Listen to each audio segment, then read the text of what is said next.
So, good afternoon, and unfortunately I have to switch to English now.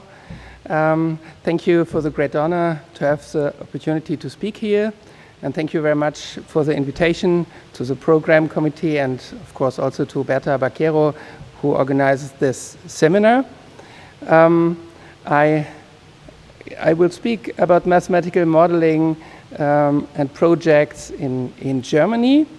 And so first I would like to give you an overview about the agenda of my presentation.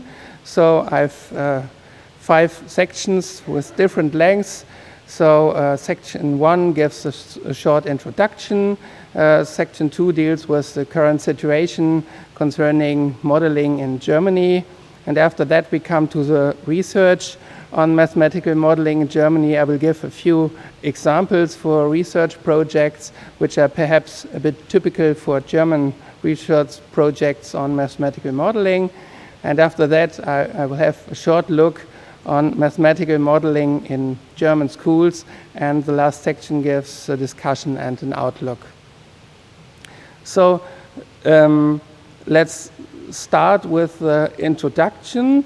And so the use of application-oriented tasks to learn mathematics has a long history in Germany, and perhaps a starting point for the definition of the term mathematical model can be found in the publications of the physician Heinrich Hertz.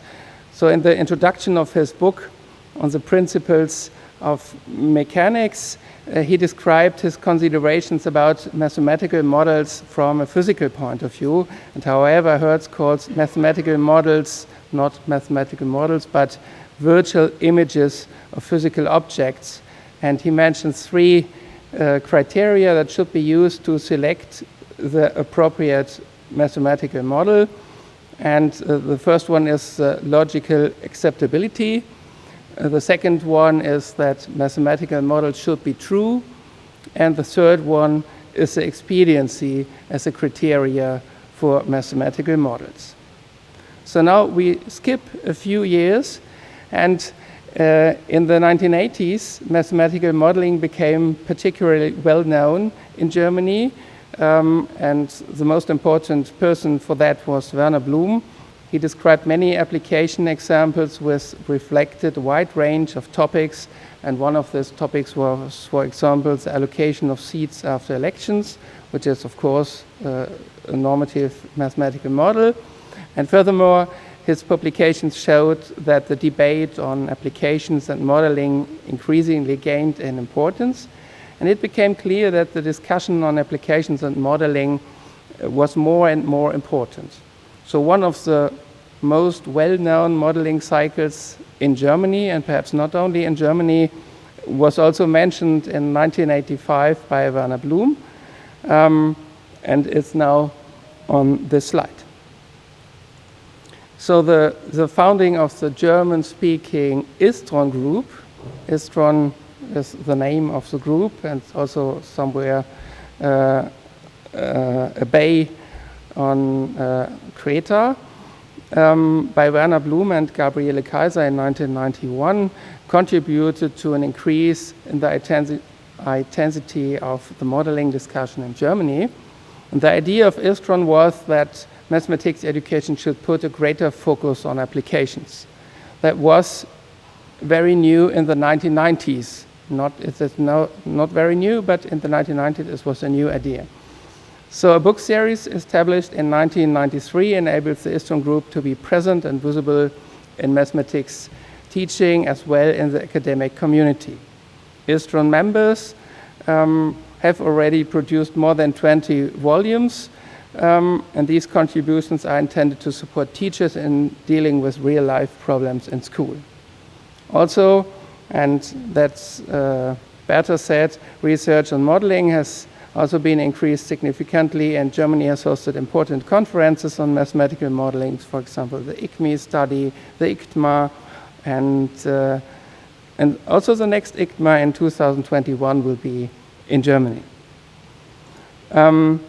This series started with an article by Heinz Böhr in 1993 about a realistic extreme value problem, and he explores the question of whether the packaging of 1 liter of milk with a square base, which was common at that time, was produced with a minimum of packaging material.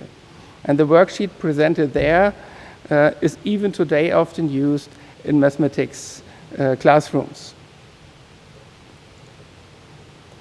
So different goals at various levels are pursued with a focus on application and in mathematics classes. So content-related goals incorporate the pragmatic assumption that students working on modeling problems challenge their environment and they're able to explore it by means of mathematics. The goal is the ability to be aware of and understand phenomena of the real world. Interaction with applications in mathematics education requires general mathematical skills such as problem-solving capabilities and essential heuristic strategies. For example, working with analogies can be used and encouraged in working on modeling problems.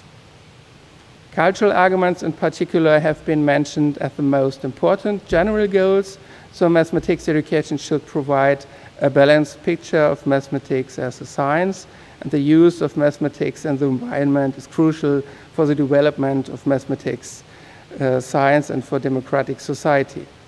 This also includes educating students to become responsible members of society. So now we come to the current situation. And nowadays, application is a natural component of mathematics classes and educational standards in Germany. So modeling has been included as a competence in the educational standards and the curricula of various federal states. Based on the Danish COM project by Morgan Snees, mandatory educational standards for mathematics were introduced in Germany beginning in 2003. So mathematical modeling is one of the 6 general mathematical competencies you can see there on the right side in this model. And that the education standards for mathematics grade is obligatory. So the education standards for the general higher education entrance qualification, for example, display the requirements regarding the modeling competency in 3 areas. You can see here the first area, for example, students can apply familiar and directly apparent models. And in the third area, for example, students can model complex real situations whereby variables and conditions have to be determined. So the Standing Conference of Ministers of Education in Germany has a general strategy on educational monitoring since 2006. It aims to increase the focus on competence in the education system. And the general competence of modeling plays an important role in the subject of mathematics. So in addition to international student assessment studies, you all know, like PISA or TIMSS, there are also national student assessment studies in Germany and comparative studies called VERA. And these tests are carried out in grades 3 and 8 of all schools and look at the competence students have obtained at a given point. And the aim is, the comparative studies is to give teachers differentiated feedback on the requirements their students are meeting based on the educational standards and of course including mathematical modeling. So now we come to the research on mathematical modeling in Germany, and there are many research projects on mathematical modeling in Germany. So there has been a significant increase in the past 10 years, and in addition to this increase there have also been considerable methodological developments. And I would like to introduce 6 examples for different approaches. And these examples can give you an idea of what is perhaps a special project on mathematical modeling in Germany. We start with a more theoretical research, and then we come to more empirical research projects. So I think it's typical German. I don't know if it's also here typical to discuss intensively on modeling cycles. So you all know the modeling process is usually presented in an idealized version as a modeling cycle. And we are now looking at some of these modeling cycles in order of increasing complexity. And I mean the complexity of the first step from the situation to the model. And you can use the name simple mathematizing, for example, to describe modeling cycles in which just one step is used from the situation to the model. And this is an example of a modeling cycle with this one step, usually called mathematization.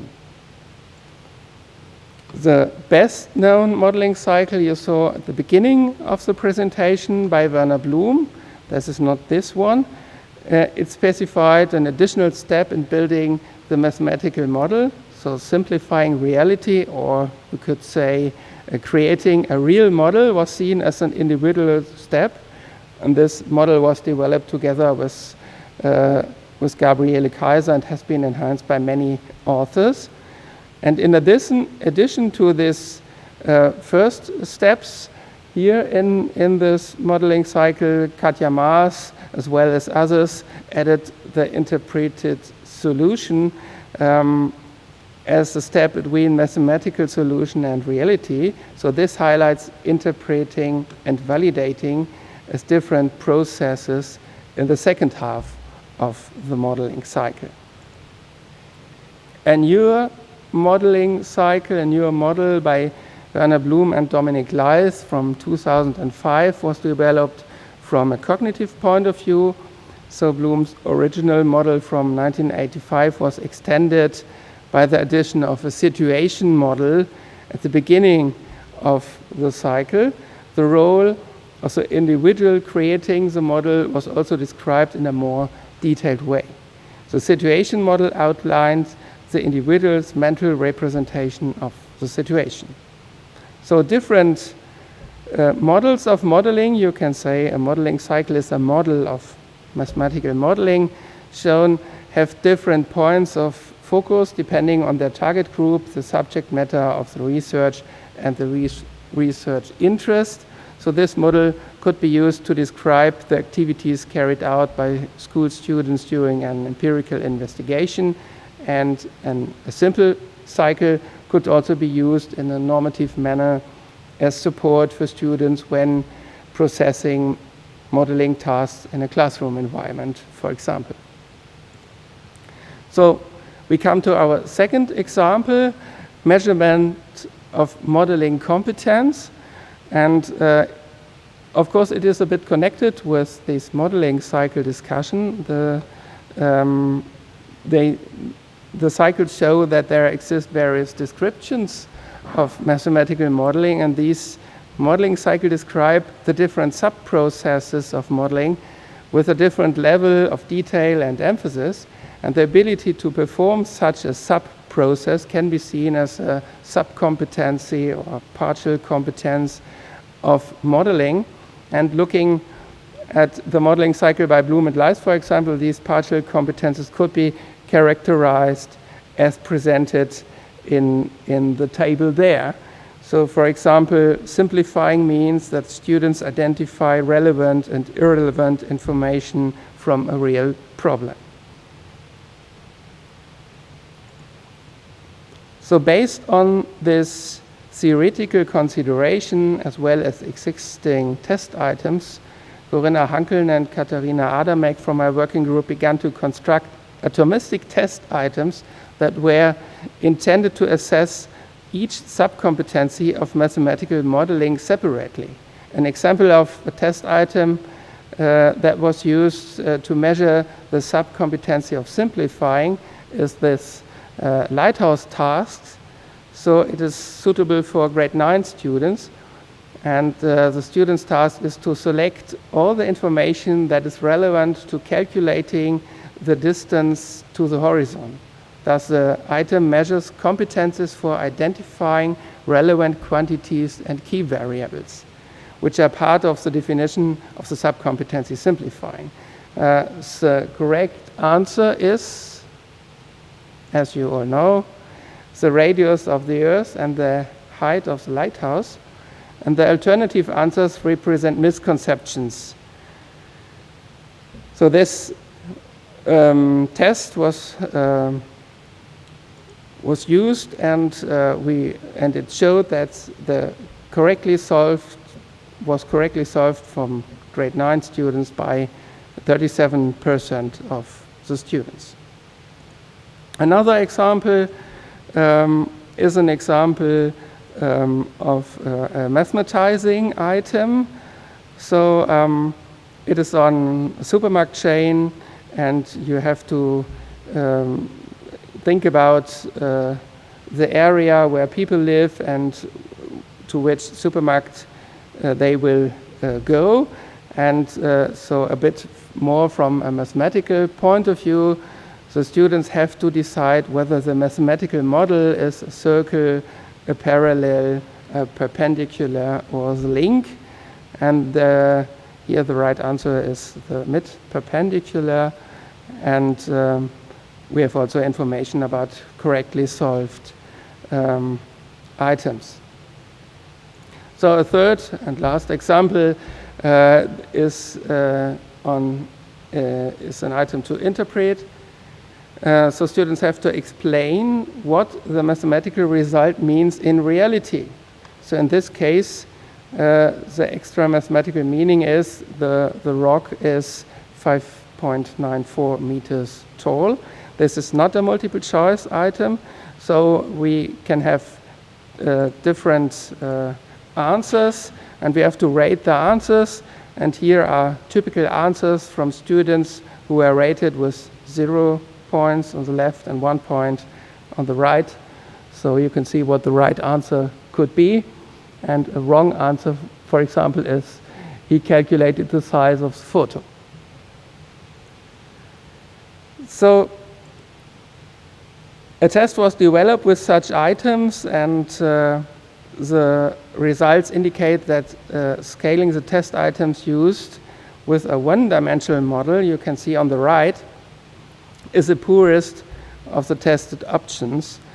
The two-dimensional model fits the data in the middle. It's the two-dimensional model fits the data slightly better than the one-dimensional model, and that the four-dimensional model fits the data best with a considerable margin concerning the information criteria, provides quantitative empirical evidence supporting the theoretically assumed and qualitatively observed subcompetencies of mathematical modeling. That were only 4 subcompetencies of mathematical modeling, but we think that that's the most important 4 subcompetencies are. So also this second example is a little bit connected with this third one. So some research focuses on how to promote modeling competencies in school using various different tools. And one example of a project is the so-called LIME project at the University of Münster. And the aim of the project was to investigate whether modeling competence can be promoted using digital tools such as GeoGebra, dynamic geometry software, and using strategic tools such as a solution plan for the students. So in order to do this, an interventional study was carried out in spring 2016 in a quasi-experimental pre-post follow-up design with 44 grade 9 classes in German grammar schools, and the development of students' competence was measured using the previously developed modeling test with items testing the competencies. So the intervention consisted of a series of 4 class sessions on modeling tasks, and during a class, for example, students had to calculate the lawn area of a castle garden. A sketch of the castle garden was available for this, and the students initially had to discuss which green areas belong to the castle garden and what simplifications they could make to calculate the area. The 44 classes were broken down into 3 groups of approximately the same size. All of the groups worked on the same modeling task, with one modeling task being completed in each session. And one group also used dynamic geometry software. The second group used a 5-step strategic solution plan. And the third group used neither of the tools. And the investigation of group membership as a factor for the development of competence showed that the solution plan has an effect, a minor effect, but effect on the development of the competency of interpreting. So you can develop a special sub-competency with a special tool, and in this case it was the solution plan. So the link between program-related self-efficacy, the competency of mathematization, and the beliefs of the dynamic geometry software were analyzed in the other group. Within the group with dynamic geometry software, and students with higher program-related self-efficacy improved their mathematization competency more than students with a lower self-efficacy, albeit with a small effect size. So there is a significant correlation between program-related self-efficacy and the beliefs on the software, and students who felt more confident about their competence with the tool rated the software more positively, and the other way round. So we come to a 4th example, and it is on teachers' professional competences. So it's in teacher education, and we wanted to describe professional competences of mathematics teachers. And it's, of course, you know that it can be described using various models based on Schulman, for example, in which the core areas of competence of teachers are described, and based on a model used in a so-called coactive study and theoretically derived dimensions of competence by Rita Borromeo-Ferri and Werner Blum. A model was developed specifically for the teaching of mathematical modeling. And in the field of professional knowledge, pedagogical content knowledge is characterized by specific content with regard to the teaching of mathematical modeling. So this was a special model only on the teaching of mathematical modeling. And the beliefs and the self-efficacy can also be specified in terms of mathematical modeling. And the pedagogical content knowledge was broken down into 4 areas of competence, taking into account the dimensions of competence by Rita Borromeo-Ferri and Werner Blum, and these include knowledge of interventions, modeling processes, modeling tasks and aims of modeling. And this is the complete model then. And this is an example item on the knowledge about modeling processes. So this is a text vignette from students who are talking about a modeling problem, and the question for the teacher student to find out is which phase of the solution process are the students mainly in. Please mark accordingly, and the right solution would be, of course, validating. So when piloting the test instrument, data from 156 teacher training students at various universities were collected, and the result of the pilot study show that the structural model of the teaching of mathematical modeling in this form was able to be empirically confirmed, and we had then also a test instrument for the teaching of mathematical modeling. And we could use this test instrument in teacher training, for example, so the implementation of teaching and learning laboratories at our university enables the inclusion of practical elements in teacher training studies at an earlier stage. And this example item This example task is one of the tasks we used in the seminar, where students, teacher students produced modeling tasks for students at school. And we try to find out if the seminar is working, and it was shown that in this experimental group and the seminar of the teacher training students, they showed significant improvement with a major effect, and that was not so in the baseline group. So we could show that you can learn to teach mathematical modeling in this seminar. So we come now to a short look on modeling with digital tools.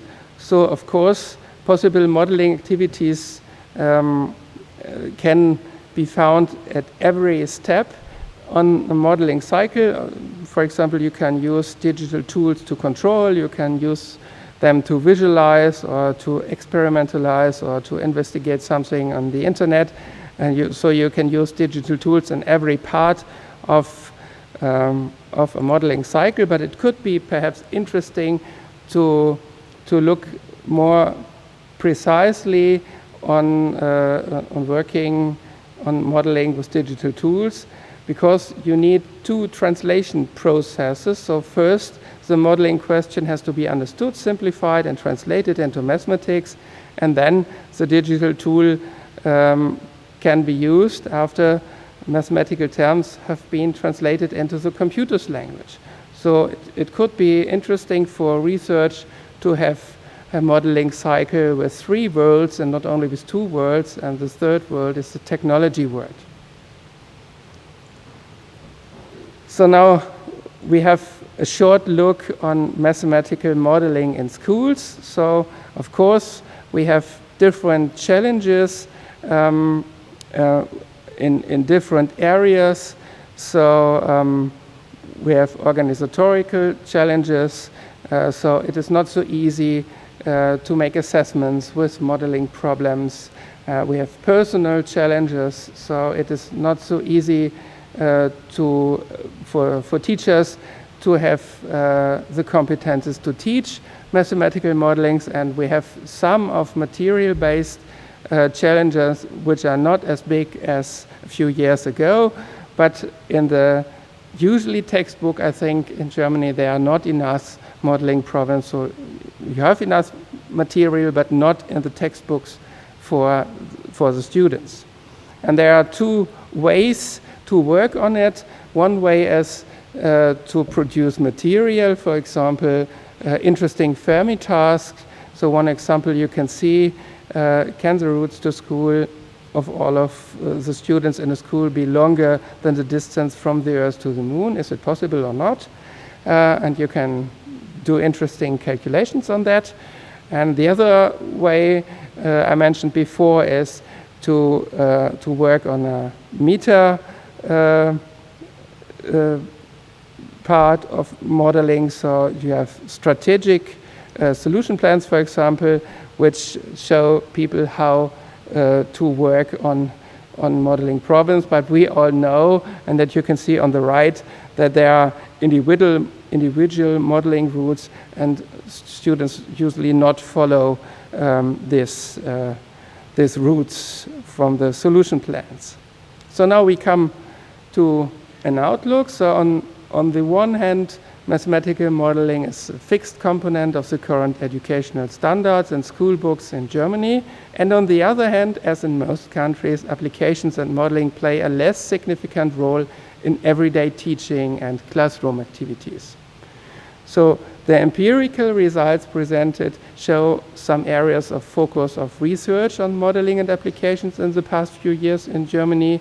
So now new test instruments provide opportunities for research and developments of teaching and learning, and the impact of digital tools on school practice and research projects on mathematical modeling is seen as an important task.